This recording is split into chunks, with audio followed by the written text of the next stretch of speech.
freedom isn't the result of wealth. It's the foundation.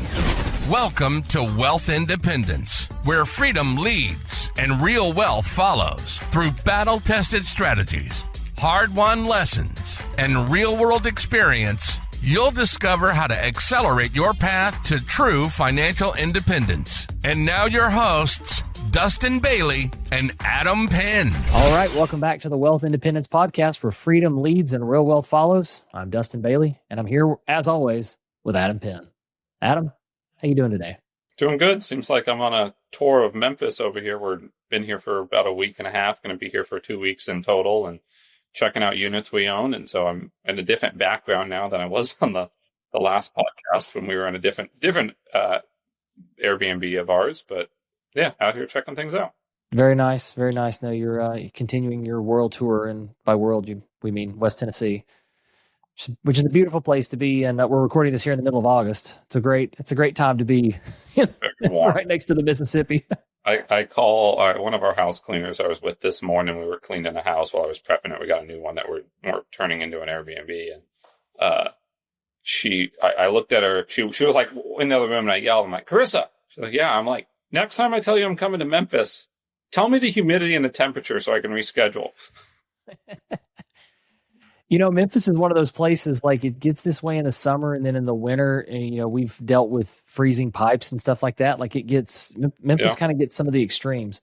Yeah, definitely. It does. It has ice storms. I didn't know what an ice storm was coming from California. It's not, it doesn't mean snow. Yep. No, it means ice, and it means everything breaks and power lines start snapping in two and trees come down, and it's a mess. I thought they meant like hail. I was like, that's a weird way to label hail. Yeah. Yeah, that's not an ice storm. Exactly. Well, this, I guess that's actually a fairly decent intro into, I think what you wanted to talk about today, which was something about fire, investing with fire. No. Oh, a FAR. Oh, okay. I'm sorry. A FAR.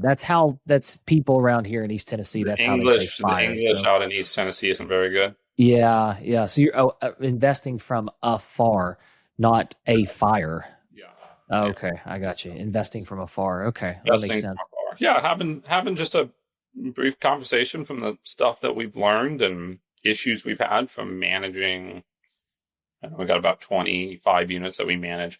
Well, actually, I have 30 units I manage out of state, and I manage them, which maybe brings upon some of the issues. But even when we go out and hire other people or have other people do the full management or scope of a project, we still end up with seeming issues. I think this kind of stemmed. Dustin asked me right before we did the call, what should we talk about? And it was on the tail end of. What are you implying here? That we don't plan these out? That we don't know what we're going to talk about days in advance? And so anyway, I was like, well, I just finished a rant of 20 minutes of how things could be better.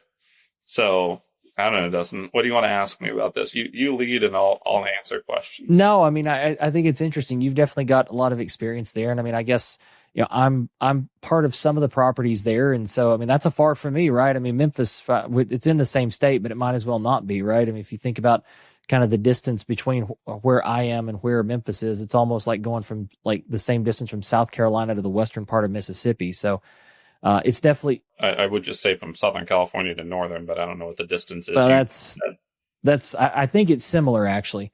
Okay. But I mean, it's different, right? Like there's in you, Adam, you own a decent amount of stuff there locally to you and Chico, and it's just different. And I think there's. I don't know. I can share some of my thoughts and observations on this. Maybe that'll tee up some stuff for you. But like, I think there's differences in when you can go to a property and fix a small issue versus when you can't. You're a lot more reliant on a team, and you hear that often with like long distance investing or whatever. But I think one of the things that I've realized through this is that the difficulty in building a team is not the same everywhere, right? Like and I think that was one of the things you were kind of ranting about earlier, is that Memphis tends to be a market where it's harder to find good people who will do good quality work on time, and they'll stay around for a while. Yeah. And show back up. Exactly. Yeah. It's sorry, go ahead. No, I was just going to say, I think that's an interesting dynamic to this that I don't hear a lot of people talk about, is like how it's like, oh, you got to build your team, you got to have a good team in place. And that's very true. But it's also not just like you take the same playbook for building a team into every single market. It's going to be easier in some and significantly harder in others. And it's going to lead to, kind of managing that like assembly of a team, especially if it's hard to keep people together. That's now a whole other layer on top of just managing the people in the team generally. Yeah, it's I think each market's unique, right? And so Memphis is a unique market for sure. And even though there's, Memphis has a crime notion around it, one of the most dangerous cities in the U.S., I think, by crime stats. It's very centralized into some neighborhoods, right? Like there's some spots you definitely don't go into. I talked to a property manager the other day about a building. He said, I wouldn't manage that. You could try to give that to me. You could pay me 15%. I'm not managing that. And that just shows you how some neighborhoods are. So I think the areas that we own property in are good. They're not high crime neighborhoods. In general, we like those areas. But maybe one of the things I didn't think about early on is that we are reliant on services and laborers from the surrounding areas or from the areas we're in. And this town and the towns you end up in, you're not going to be able to just bring your home team. And that's what's ended up happening a handful of times. I mean, my team from California gets here tonight to be here for 2 months to finish off some rehabs that we just can't get anyone out here to do, which is just weird to me. And that's kind of the rant I had going on earlier, which was, we were walking around and we're looking at just little things, right? Things that maybe don't matter on a rental, but like, why was it not done right? Why was that corner not caulked? Why was that tile grout not done right? Why was this? Why was that? Right. And it just compounds. And I think I said to Dustin that in California, I'm not a contractor, right? Why would someone who's a contractor not be good at their job? And that's probably pretty flippin' obvious to anyone who's ever hired a contractor. But like, that's a thing you've got to be aware of being an out-of-state investor. So anyway, to get to the notion of why are, some of the concerns or things that you should be just mindful of when you're investing out of state is that you're not there to monitor it and you're not there to take control if you have to. Or if you have to take control, sometimes you have to be out there. And luckily, we're full-time real estate, so I can be out here for 2 weeks. If I was a doctor and I needed to go see patients to make money, I'm going to have to leave my practice to go deal with this property. So it's just kind of different there. Yeah, and I don't want to skip ahead to the kind of the punchline here too soon, but I think that's this. Maybe this episode will be us lamenting some of the stuff of like directly managing and dealing with properties long distance, which is kind of an advertisement in and of itself for passive investing, right? Like to Adam's point, if you have a full-time job and you love that and that's what you want to focus on, but you also want to have exposure to real estate, you have to know, like this is one of the things that just, I always laugh when people are like, oh, I'm going to go buy real estate because I want some passive income. It's like, well, okay, like maybe. It depends, right? And if you can definitely do it. If you do it local to you, then maybe it's somewhat passive and you can come and take care of things. But even buying local, if you want it to be passive, you still have to put the team together. Otherwise, you're the one dealing with maintenance issues and something broke or you got a unit turn or something like that. But then especially out of state, it becomes all that more important and just how difficult it is, even if you can't assemble that team, to ensure the team is working, like doing what they're supposed to, doing quality work. There's a lot of stuff that goes into this. And if you're a full-time employee in something else, especially in a demanding career, if it's, doctor, attorney, someone in tech, something like that, where you're spending a lot of your time each day, with your job, even managing the team, you might not have the time to do that. And so I again, not to like jump too far ahead to the conclusion, but I think that's one of the big benefits that we talk to a lot of people all the time about. All these things that we'll talk about and lament here are a reason for investors to invest passively in syndications, because you don't have to deal with this, right? Like we will handle this. We're the ones who will come out and, figure out these problems and figure out a solution. But especially if you're buying property directly on your own, you're buying it out of state, you're going to have to sort all this stuff out yourself. It maybe you get lucky and you got a great team and it is truly passive cash flow, but eventually somebody's going to quit or someone's going to get sick. You're going to have to replace somebody. There's going to be some issue at some point in time and you're going to have to deal with that. I think a big part of that is the scale, right? You're buying one property out of state.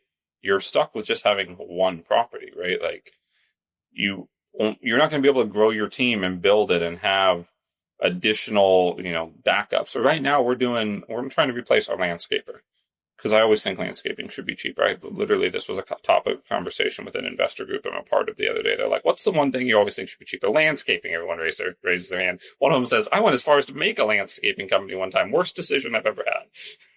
And, but I have the ability, compared to just firing our landscaper and being like, well, shoot, this new guy sucks. He's cheaper, but he sucks. We're trying him out on one building we just got. So we just said, hey, I've got a building. Can you do landscaping on it? And if that goes well, then I'm going to give him all the other ones and ask for a reduced rate.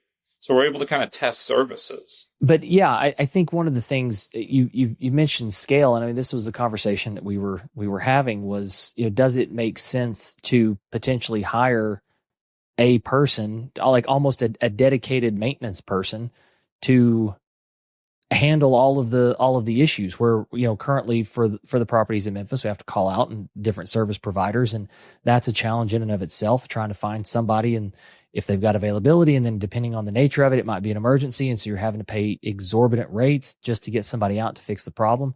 Whereas now that there's really enough scale with the units, and especially, Adam, you mentioned, onboarding some more, units for management. Once you hit a point with scale, you can start to do that, and it can be easier from a management perspective, but it can also be more cost effective, right? And so I think we're definitely starting to see that, and that's something that if you're just buying one single family home at a time, it might take you a while to get there, right? And so we've talked before about the importance of scale and how deals can get easier the bigger they are, and this is, I think, just another example of that playing out there in Memphis. Yeah, 100%. I think what I was talking to you about was just, even if we're paying our landscapers $1,400 a month, and we pay a random emergency bill there. If we just pay someone $4,500 a month salary, they can do all of that, right? They're just going to need to be a, jack of all trades, right? Because they're going to have to go do some construction, fix some thing, and paint that, and they're going to have to do good work. And that's where it gets hard, right? Because really, when you get to someone who with that skill level, they're most likely charging $50 to $100 an hour. Yeah. So it's a little bit of everything, but I think that really the underlying point here is just that when you are looking at stuff out of state, and I talk to investors a lot, and they're like, hey, I had a conversation with someone the other day. They're looking at a deal we're doing. They wanted to put money into it, but they're like, we want to buy a few more single families ourselves first. Okay, nothing wrong with that.